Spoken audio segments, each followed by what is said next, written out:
Okay, so I hope that this is working and that it is recording. Um, Happy Monday. I'm glad that you guys have decided to join us in Leap into Leadership. Before I dive into the content for this week, I just want to remind you that you have a few more days to get your Success Club points in so that you can stay in the group after this week. The idea and goal you should be setting for yourself to reach by the end of the group is a team leader. So on the leadership ladder, team leader. It's a 6-week goal, 6-week group. We're going to end the first week of May. And if you're not sure what a team leader looks like, a team leader is a diamond coach. They consistently hit Success Club 5 or more, and they have 4 building coaches that have Success Club points. So you need more than just one builder on each leg. Remember, we're going for a solid foundation, not just a quick rank.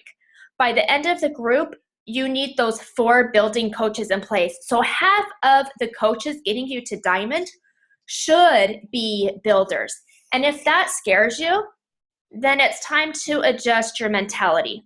Remember, going diamond is all about the mindset, not just believing that you can, but believing that you will. You've got to move your focus from hobby coaching to business coaching. And if your business is going to succeed, you have to have those non-negotiable benchmarks for yourself. Once you wrap your head around it, the business is simple. It really is. There's lots to it, but it's simple. So let's just take it from the beginning. You need to print off these leadership ladder benchmarks out monthly. You can find them in the team page, in the Ugly Crew.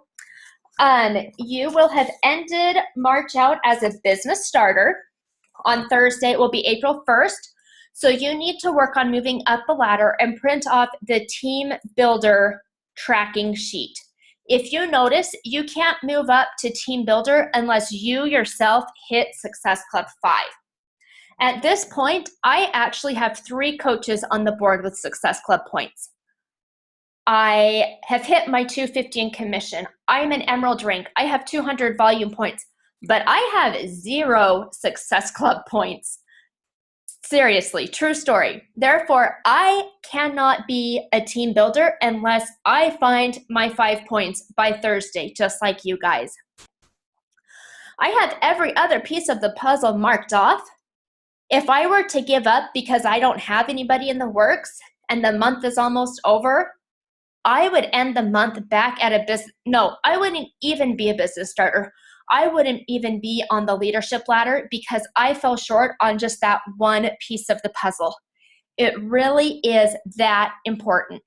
You guys, the first step to being a leader is being an example. And that starts with hitting Success Club consistently, which means you're doing the 3 vital behaviors to get yourself there.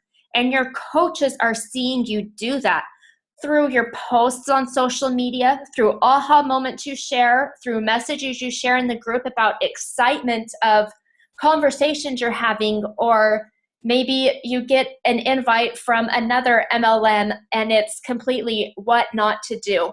Your coaches are watching you and they're going to follow what you do.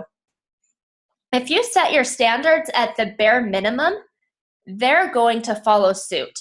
If you raise your personal standards, maybe aim for Success Club 10 or inviting 5 people every single day instead of 3, guess what?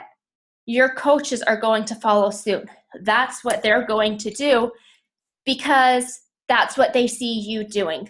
Whatever you expect out of your builders, you need to be applying to your own business. Not to toot my own horn, but I'm really good at giving my coaches advice. I'm like, dang, that just came from me. But then I have to evaluate myself and making sure I'm doing exactly what I recommend to them. I often catch myself saying, I need to start doing that again. If I want them to listen to the National Wake Up Call, I better make that a non-negotiable for my business. The thing that we need to realize is that a leader is not a dictator or a boss. A leader is a leader. I love this chart that shows the differences between a boss and a leader. A boss knows everything. A leader admits to mistakes. Guys, we don't know everything. This is a very learn as you go business. So don't get stressed out if you don't know all the answers. That's what the team is for. We will help you. A boss tells people what to do. A leader shows how to do things. A leader criticizes, a boss criticizes where a leader gives advice.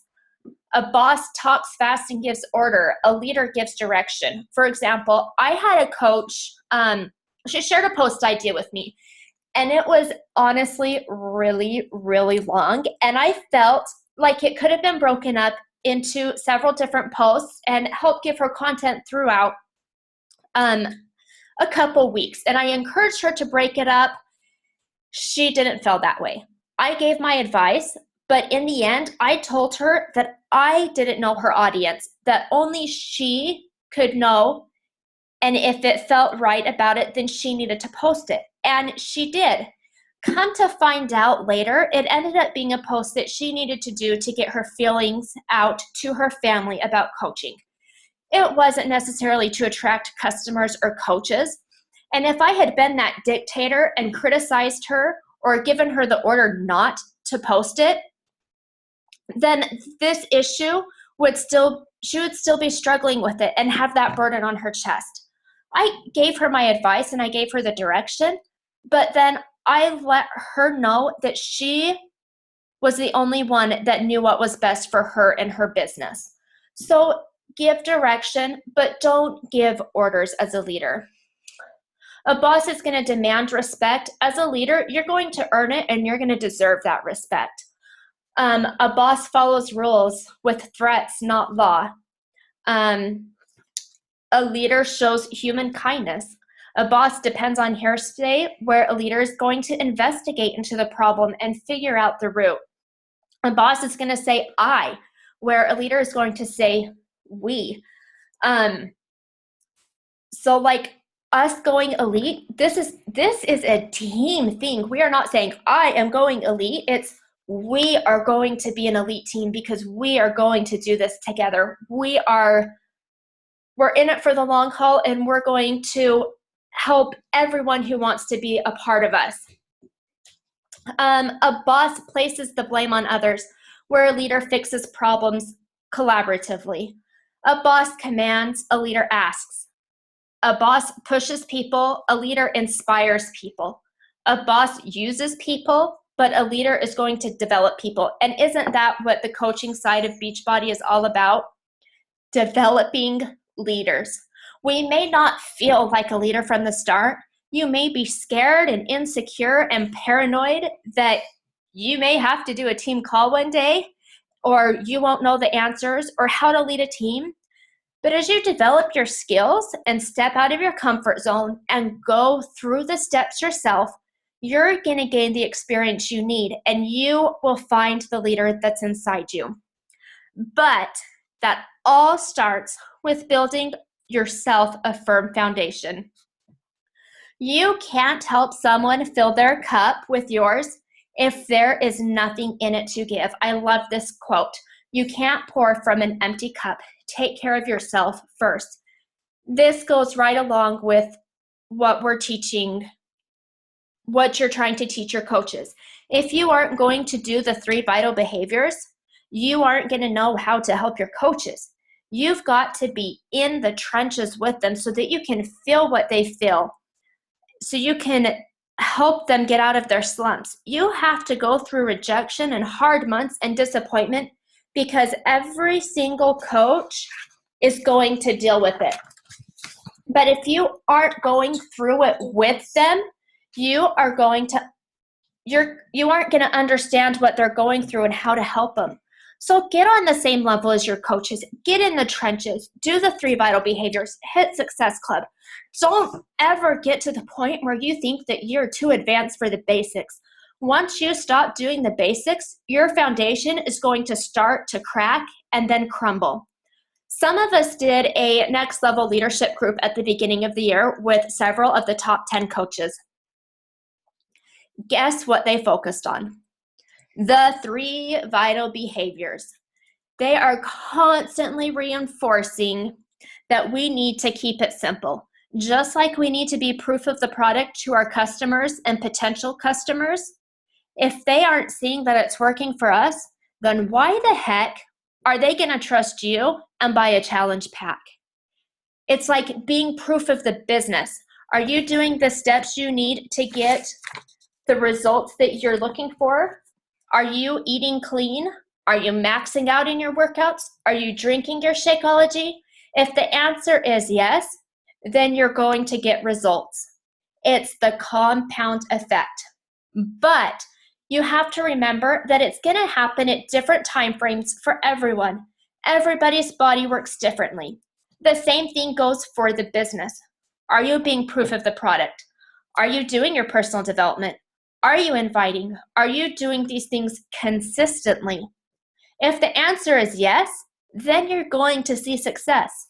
But remember, it's all going to happen at different times for everyone. Each one of you is at a different place in your business and in your life.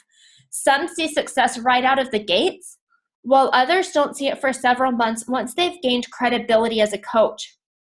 If you believe in the products, if you believe in yourself, if you believe in what you're doing, you will find success. The question is, are you willing to wait for it? Are you going to be able to help your coaches see the potential that's not only in this company, but in themselves? Be pliable. Let yourself mold into the leader that you were meant to be. You're here for a reason. A lot of that comes from personal development. Read business building books. Read entrepreneurship books. Read books about personality. Read books about being vulnerable. Read books that inspire you to be a better person.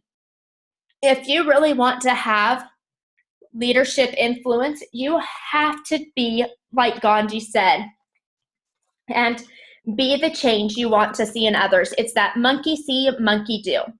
And I have a story I want to read from you. It's actually from Darren Hardy. It took me forever to remember where it was because I could have sworn it was in one of my books on motherhood. But it's from this entrepreneur roller coaster. And I have to find it. Okay. It says, a mother of 6 who I know is the most affectionate, affirming woman I have ever met. Her children are the purpose of her life. For decades, she poured incredible amounts of love and positive feedback into those kids. Even now that many of them are in their 40s, she relentlessly praises and applauds them, still telling them to this day how special, talented, capable, and beautiful they are. Yet as adults, they all suffer from severe low self-esteem. Each one of them lacks confidence. They even admit to thinking they're ugly. How can this be? No one ever loved or encouraged them more than those 6 people. Their mother told them so often. Why didn't they listen? The answer is that kids, like most people, don't really listen. They watch. If you watch their mother as I have, you'd have noticed that every time she looks in the mirror, she grimaces and comments on how ugly she is. Every time she sees a photograph of herself, she winces and points out how unattractive she is. When encouraged by a friend to try something new or do something adventurous, she's quick to say that she could never do such a thing. That's for other people, she says. Those 6 kids didn't listen to what their mother said. They watched what she did and internalized how she felt about herself. When she looked into the mirror and winced, they thought, if she thinks she's ugly and I look like her, I must be ugly too. When she refused to do something because she didn't believe she could, they thought, if she couldn't do it, this woman who was their idol, their rock, their mother, then there's no way such a thing could be possible for me. When we were children, we quickly learned to tune out the voices of our parents and other authority figures. We did that quite consciously. It's how we started claiming our own identity. But unconsciously, we never stopped watching. This phenomenon is part of our evolution.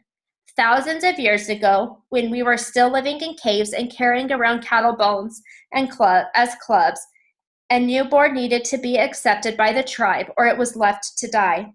Over time, nature selected the ones who could mirror those around them to gain acceptance. We developed what neuroscientists called mirror neurons.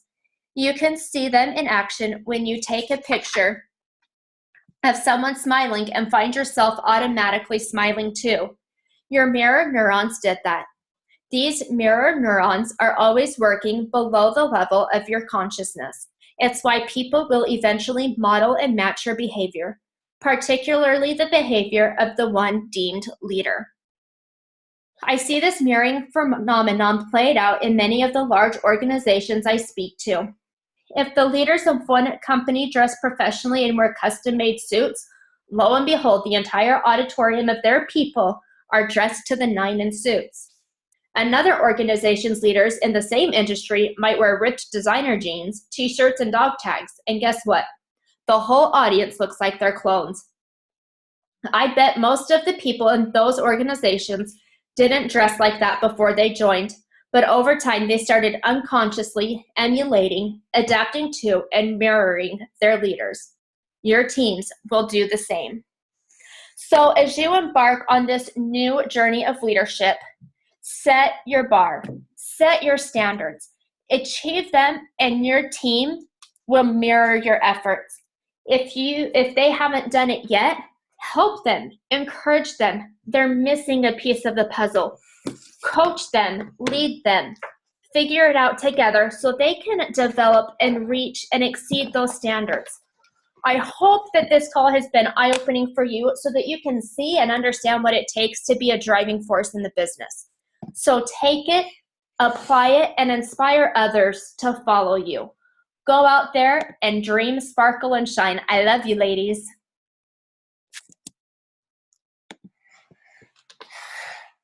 I want to watch.